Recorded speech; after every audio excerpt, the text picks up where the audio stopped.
Hi, I'm Don Schechter for About.com Computing. Today I'll show you how to set up a network router. First, you'll need to buy a router, either wired or wireless. You may have been loaned one by your internet service provider. All devices that you want connected to the network should be connected to the router unless you're using a wireless router and wireless devices. For this example, I'm not using a wireless router.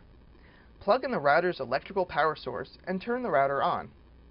If you're using a cable modem, connect the router to the cable modem using an Ethernet cable or USB cable. Consult your cable modem's instruction manual. After connecting the cable, be sure to turn the modem and router off.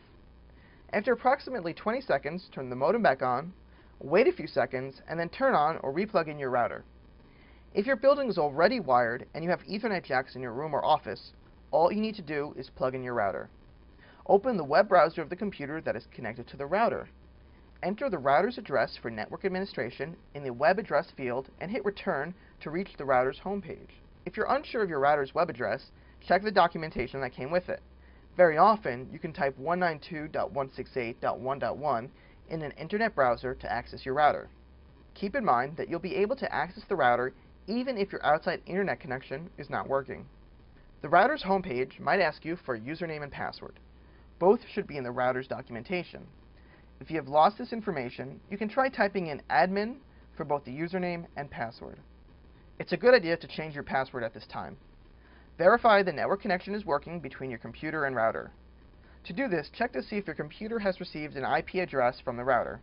To check your IP address on a PC, go to the command prompt and type CMD. Now type ipconfig. If you have a 192.something IP address, you'll likely be good to go. If you see an address that begins with 169, you'd likely have a cable unplugged or an incorrect setting.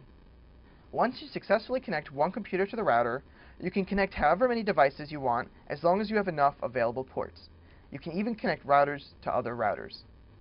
Thanks for watching. For more information, please visit us online at computing.about.com.